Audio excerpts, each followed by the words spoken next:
नमस्कार मंडळी, खास महाशिवरात्रीच्या उपवासासाठी आपण ही थालीपीठं बनवतोय। यासाठी साबुदाणा वगैरे भिजवायची काहीच गरज नाही। अगदी काही मिनिटांमध्ये याचं पीठ बनवून तयार करायचं आणि लगेचच त्याच्यापासून ही थालीपीठं बनवायची, जी एकदम कुरकुरीत होतात आणि चवीलाही खूप भारी लागतात। एकदा केली तर तुम्ही नेहमी कराल। तर याच्यासाठी आपण 1 वाटी साबुदाणा कढईमध्ये घातलाय। आता मंद गॅसवरती आपल्याला हा हलका भाजून घ्यायचे।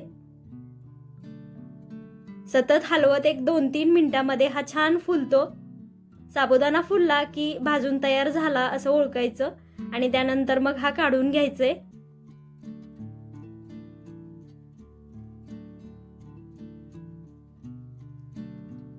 आपला साबुदाणा इथे भाजून तयार झालाय। एका प्लेटमध्ये काढूया आणि या कढईमध्ये आता भगर किंवा जिला वरई असं पण म्हणतात बऱ्याच भागामध्ये, ती भाजून घेऊया। ती आपण अर्धी वाटी घेतलीये। जर 1 वाटी साबुदाणा तर अर्धी वाटी वरई घ्यायची। समप्रमाणामध्ये घेतली तरीही चालते, पण या प्रमाणाने घेतली ना तर थालीपीठांची चव अजून जास्त भारी लागते आणि त्याला कुरकुरीतपणाही जास्त येतो साबुदाण्यामुळे। एखाद्या मिनिटातच भगर भाजून तयार होते, ती पण प्लेटमध्ये काढून ठेवलीये। दोन्हीही थंड करून घ्यायचे आपल्याला आणि त्यानंतर मग मिक्सरमधून याचं एकदम बारीक असं पीठ करायचे। तर इथे बघा आपला साबुदाणा आणि ही वरई थंड झाली। या मिक्सरच्या भांड्यामध्ये मी हे दोन्ही एकत्रच घालून दळून घेणार आहे।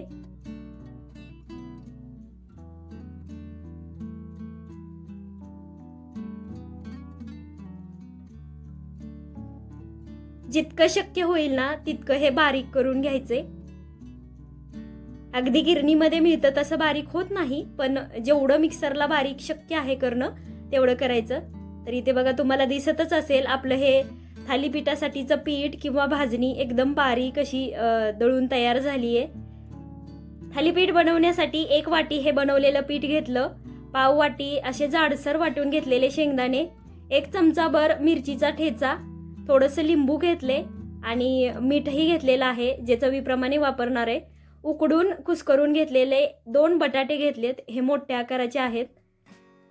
आता एका भांड्यामध्ये हे सगळं पीठ घालायचे आपल्याला। ज्या वाटीने आपण साबुदाणा वरई वगैरे मोजली होती ना त्या वाटीने 1.5 वाटी भरलं आणि ह्या मोठ्या वाटीने 1 वाटी या प्रमाणामध्ये घेतले। आता हे सगळे बटाटे याच्यामध्ये घालायचे। मी हे बटाटे आहे असे कुस्करूनच घेतले, जर कोणाला खिसून घ्यायचे असतील तरीही चालणार आहे। आता हे जाडसर वाटलेलं शेंगदाण्याचं कूट घातलं सगळं, त्यानंतर चवीप्रमाणे मीठ घालायचे आणि सगळ्यात महत्त्वाचं म्हणजे अशी छान चटपटीत टेस्ट येण्यासाठी हे लिंबू घालायचे। साधारण 1 छोटा चमचा इतका लिंबाचा रस मी याच्यात घालते। आता आपल्याला हे सगळं व्यवस्थित असं मिक्स करून घ्यायचे। सुरुवातीला लगेच पाणी घालणार नाही मी, हाताने थोडंसं कोरडं मिक्स करून घ्यायचं। त्यानंतर मग थोडं पाणी घालत आपल्याला याचं पीठ भिजवून घ्यायचे। याच्यात आपण साबुदाणा वापरलाय तो जास्त प्रमाणामध्ये पाणी शोषून घेतो आणि जसं हे पीठ भिजलं जाईल ना तसं ते असं फुलून येतं। त्यामुळे सुरुवातीलाच जास्त घट्ट भिजवायचं नाही, नाहीतर मग थालीपीठ करताना त्याच्या कडा चिरतील। मी मुद्दामहून शेवटी मिरची घालतीये कारण या खूप तिखट आहेत आणि जर आधीच घातल्या असत्या तर मग हाताला आग झाली असती। आता ही मिरची या सगळ्या पिठामध्ये व्यवस्थित अशी मिक्स करून घ्यायची आहे। अजून ही पीठ घट्टच आहे, त्यामुळे लागेल तसं पाणी घेऊन मी याचा मऊसर असा गोळा मळून घेणार आहे।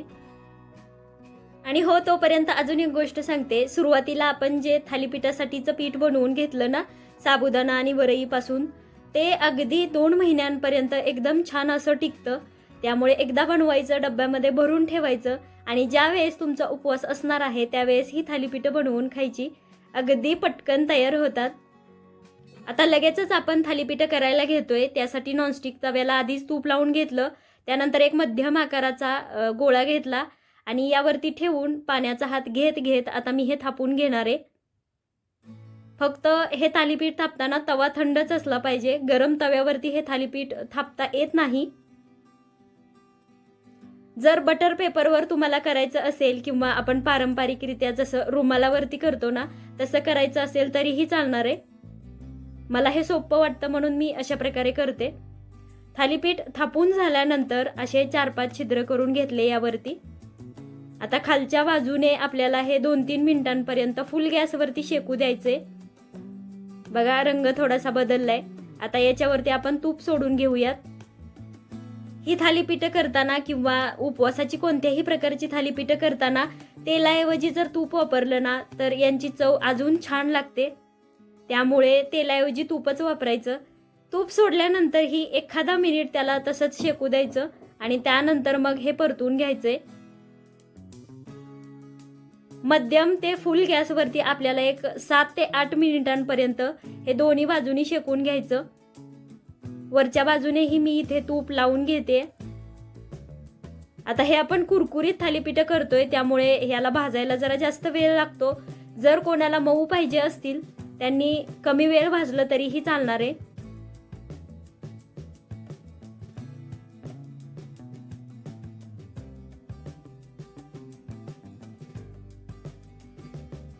दोन्ही बाजूनी अलटपलट करत 7 ते 8 मिनिटांपर्यंत हे थालीपीठ मी भाजून घेतले.